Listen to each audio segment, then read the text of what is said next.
依家啲行家我都唔知道點講好。明明呢個樓盤賣緊1萬蚊，你就同人講賣緊7000。咁依家呢個地產行業真係難到閪咁，個個都咁閪水。想正經啲賣樓喺依家呢個時代呢個行業，我估計都係非常之難。但係我都會實實在在咁樣做落去。我準備出幾期視頻同大家分析翻依家幾個熱門區域佢嘅樓價地段俾大家。咁等各位街坊朋友咧可以清晰咁知道依家每個區位嘅價錢，以防中伏。咁條片係有少少長嘅，希望大家可以耐心啲咁睇翻落去。咁永遠都要記得一個真相，就係所有嘅產品佢都有同等嘅相對一個價錢，越係平嘅就越有可能會落搭。所以各位朋友睇嘢嘅時候咧，千祈唔好用錢去衡量翻就睇呢樣嘢。咁要先了解翻，你就會更加清晰咁樣佢嘅存在價值。咁今日同大家分析下中山市西區嘅房價大體係點樣嘅。咁各位朋友都知道依家樓價跌得係好犀利嘅。咁今日我哋就分享翻西區核心地段彩虹片區同整體嘅價格同埋佢自身嘅一個配套。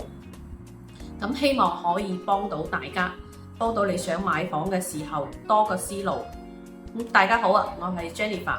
咁記得幫 Jennifer 點翻個 like 同埋訂閱，希望多啲朋友俾翻意見。咁如果你哋想了解中山或者珠海啲咩情況呢，咁都可以喺評論區話俾我知，我會將最真實嘅情況話翻俾大家知嘅。咁第一個西區彩虹片區，究竟有幾個賣緊嘅樓盤呢？咁有冇朋友仔知道呢？咁如果知道都可以喺評論區話翻俾大家知嘅。彩虹片區嘅話，最熱門嘅咧就有3個。第一個幸福匯，咁第二個係中旅彩虹，佢就賣緊係尾貨啦，就尾聲噶啦。咁仲有一個係華潤人行公園4季嘅。其實咧呢3個樓盤嘅價錢咧都企得比較硬淨嘅，就係幸福匯，其次係中旅彩虹，咁最有性價比嘅咧係公園4季。咁幸福匯點解咁貴呢？佢整體嘅均價係去到17000蚊嘅，江景單位要去到21000。咁睇翻呢度，各位朋友仔記得均價幾錢，千祈唔好俾人揾笨柒。我可以用我嘅人格擔保。咁幸福匯佢係本地土生土長嘅發展商潤達實業嘅，同時西區咧仲有其他幸福匯1、2、3期。不過已經係全部賣晒啦，而且當時咧係賣得比較好嘅。咁作為彩虹片區嘅幸福匯咧，屬於潤達打造嘅高端產品。點解咁講呢？中山嘅母親河旗江江景，彩虹片區目前新房睇江景最靚嘅一塊地。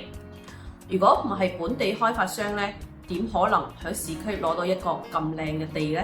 咁佢對面嘅地塊咧就係舊改項目華潤萬象城啊。咁當然萬象城已經吹捧咗幾年都係未喐嘅。咁但係對面已經係圍起晒，基本上咧都徵收完㗎啦，只係會遲啲唔會冇，不過就會遲少少。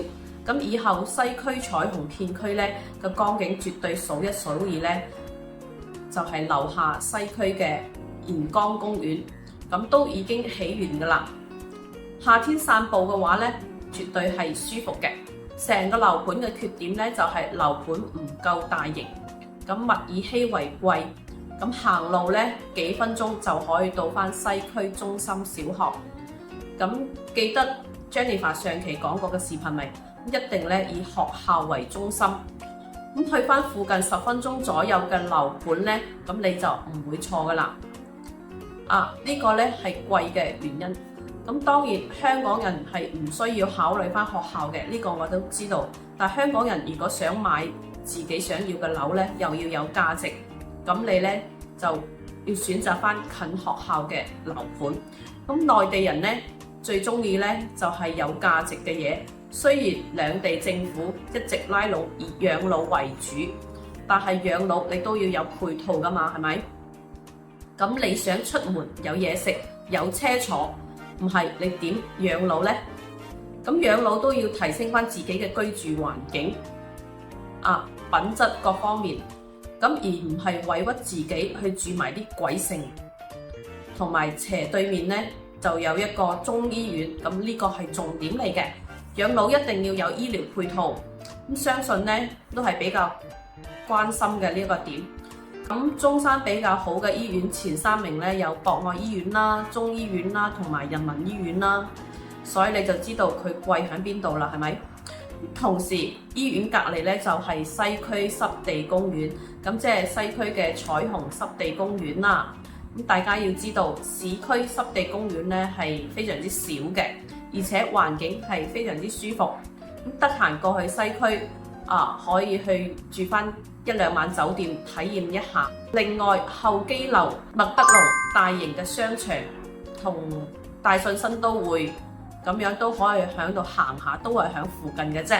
第二個就係中旅彩虹，各位都知道啦，中旅彩虹咧係香港發展商麗新集團旗下打造嘅一個樓盤，整體均價咧要17,000-18,000。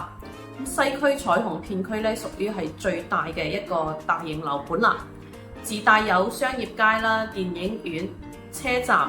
住喺附近想返香港嘅朋友呢，咁去中旅彩虹坐永東巴士就可以直達香港市區啦。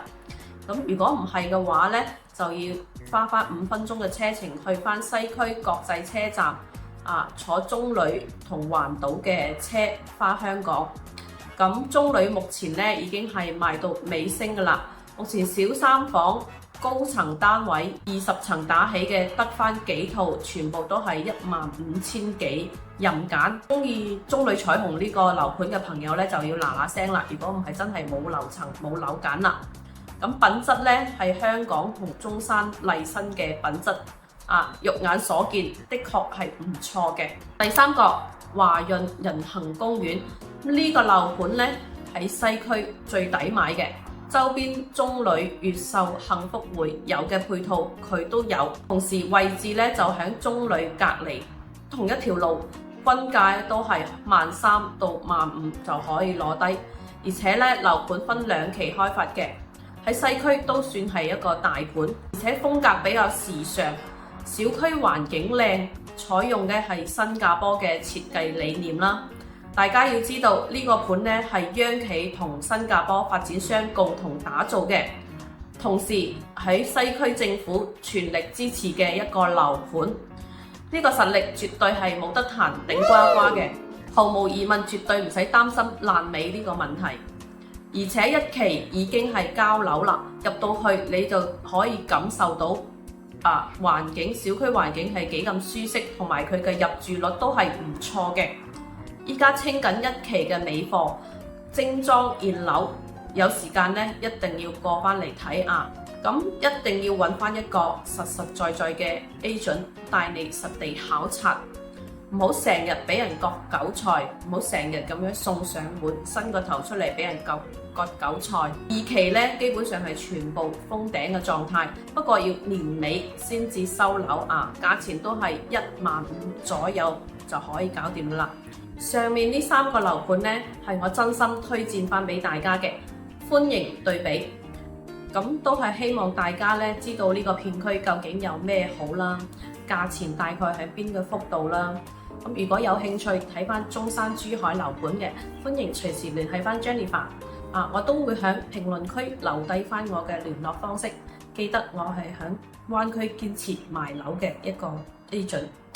下一期呢，會同大家分析返東區石岐各個熱門區域嘅靚樓盤俾大家，歡迎大家關注返我，我哋下期再見啦，拜拜。